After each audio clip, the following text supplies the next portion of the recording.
आज से लगभग 8000 साल पहले त्रेता युग में जब श्री राम की वानर सेना और रावण की राक्षस सेना के बीच में भयंकर युद्ध चल रहा था, तब रावण हारने की कगार तक पहुंच चुका था। तब उसके तमाम प्रमुख योद्धा हनुमान, अंगद और अन्य वानर सेना के हाथों वीरगति को प्राप्त हो चुके थे। तब रावण ये समझ चुका था कि वानर सेना को हल्के में लेना उसकी सबसे बड़ी भूल थी।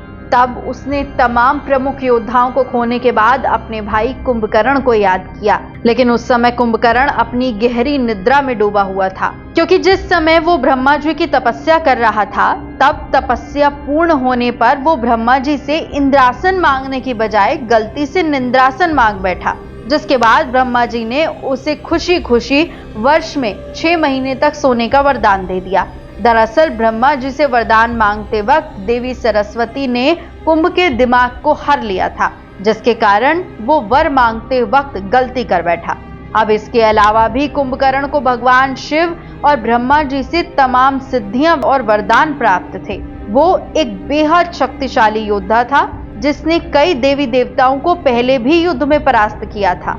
और इसके बाद रावण के तमाम सैनिक लग गए कुंभकर्ण को निद्रा से जगाने के लिए। काफी समय बीत चुका था, लेकिन जब उसकी निद्रा टूटी तो वो काफी क्रोधित हो गया और उसने समय से पहले जगाने का कारण भी पूछा, जिसके बाद रावण सामने आया और कुंभकर्ण को सारी बात बताई।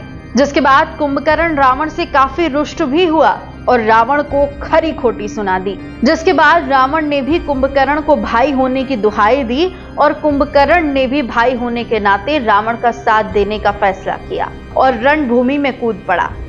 इतने बड़े विशालकाय राक्षस को देखकर वानर सेना में खलबली मच गई और कुंभकर्ण को आता देख सभी दुम दमाकर भागने लगे। वानर सेनापति अंगद ने भालू और वानर सेना को काफी तंज कसे और उन्हें दुम दबाकर भागने के लिए मना किया। जिसके बाद वानर सेना और भालू सेना में काफी उत्साह भर गया और वो कुंभकर्ण के सामने युद्ध के लिए खड़े हो गए।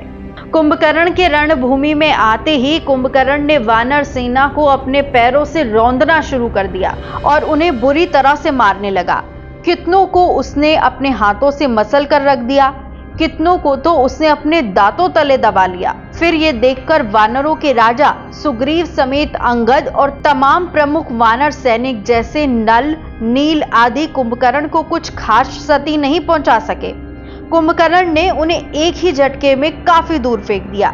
जिसके बाद कुंभकर्ण वानर सेना पर हंसने लगा, उन्हें कायर बताना शुरू कर दिया और उसके बाद उसके सामने रक्षराज यानी जामवंत जी आ गए। फिर उन्होंने हवा में उछालते हुए कुंभकर्ण के चेहरे पर एक मुक्का लगा दिया, जिससे कि कुंभकर्ण जमीन पर गिर गया और कुछ समय बाद कुंभकर्ण वापस खड़ा हो गया। उसने वानर और रक्ष सेना पर दोबारा से हमला शुरू कर दिया। जिसके बाद जामवंत जी ने हनुमान जी को याद किया और इसके बाद हनुमान जी कुंभकर्ण के सामने खड़े हो गए और उन्होंने भी अपना आकार कुंभकर्ण के आकार जितना ही विशालकाय बना लिया। जिसके बाद हनुमान कुंभकर्ण के ऊपर टूट पड़े। हनुमान जी ने कुंभकर्ण के ऊपर मुक्कों की बरसात करना शुरू कर दी, जिससे कुंभकर्ण जमीन पर गिर गया और बुरी तरह घायल हो गया। और फिर कुछ देर बाद कुंभकर्ण दोबारा से खड़ा हो गया और उसने पूरी ताकत लगाकर भगवान शिव से प्राप्त अपने प्रमुख हथियार शूल से हनुमान जी पर वार कर दिया। उसने शूल को सीधा हनुमान जी के सीने में धंसा दिया, जिससे हनुमान जी पूरी तरह घायल हो गए और जमीन पर गिर पड़े। और इसके बाद कुंभकर्ण जोर जोर से हंसने लगा। ये देख लक्ष्मण जी आग बबूला हो गए और तीर कमान लेकर कुंभकर्ण के सामने खड़े हो गए और कुंभकर्ण को युद्ध के लिए ललकारने लगे। और इसके बाद कुंभकर्ण ने दोबारा से हंसना शुरू कर दिया और कहा कि अभी तुम बच्चे हो, तुमसे युद्ध करके मैं अपना समय बर्बाद नहीं करना चाहता। अपने बड़े भाई राम को भेजो, मैं उनसे ही युद्ध करूंगा और उनका अंत भी मैं ही करूंगा। इतना सुनकर लक्ष्मण जी क्रोधित हो उठे और उन्होंने कुंभकर्ण पर तीरों की बरसात कर दी, लेकिन इन तीरों का कुंभकर्ण पर कोई असर नहीं पड़ा। फिर कुंभकर्ण जोरों से ठहाके लगाने लगा और लक्ष्मण समेत श्री राम का भी परिहास करने लगा।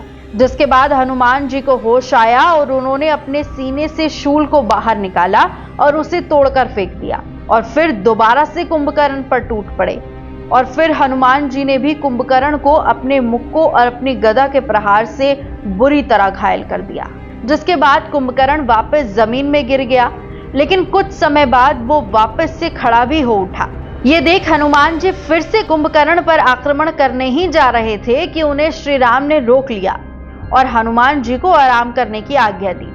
दरअसल हनुमान जी या किसी भी बड़े योद्धा के तमाम प्रहार से कुंभकर्ण से मूर्छित हो ही सकता था, लेकिन उसका वध नहीं किया जा सकता था, क्योंकि दरअसल कुंभकर्ण पिछले जन्म सतयुग काल में हिरण्याक्ष था, जिसका वध श्री विष्णु के तीसरे अवतार वराह ने किया था। और ठीक इसी प्रकार उसके दूसरे जन्म में भी उसका वध श्री विष्णु के अवतार ही होना निश्चित था।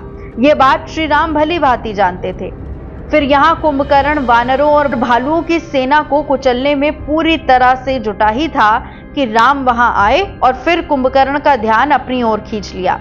श्री राम को सामने देख कुंभकर्ण ने सोचा कि अब युद्ध लंबा खींचना सही नहीं होगा और सीधा राम का अंत कर युद्ध को विराम दे दिया जाए। और वो फिर श्री राम की तरफ बड़ी तेजी से दौड़ने लगा। कुंभकर्ण को अपनी ओर तेजी से आता देख पहले तो श्री राम ने एक बेहद शक्तिशाली बाण से कुंभकर्ण के ऊपर एक प्रहार कर उसे जमीन में पटक दिया और इसके बाद भगवान श्री राम ने एक बेहद शक्तिशाली बाण से उसके कवच को चकनाचूर कर दिया। तीसरे बाण से उसकी एक भुजा को उसके शरीर से अलग उखाड़ फेंका, जिसके बाद श्री राम ने अपने दो शक्तिशाली बाणों को एक साथ चलाकर कुंभकर्ण के दोनों पैरों को ही उखाड़ फेंका और अंत में कोदंड नामक बेहद शक्तिशाली बाण से श्री राम ने कुंभकर्ण का सिर धड़ से अलग कर फेंका। और इस प्रकार कुंभकर्ण का अंत हो गया और वो वीरगति को प्राप्त हो गया। और इसके बाद पूरे वानर सेना में खुशी की लहर दौड़ पड़ी, क्योंकि उन्होंने एक बहुत बड़ी जीत जो हासिल कर ली थी। तो ये था कुंभकर्ण और हनुमान जी के युद्ध का पूरा इतिहास। और यदि वीडियो आपको अच्छी लगी हो तो कमेंट बॉक्स में जय श्री राम जरूर लिखें।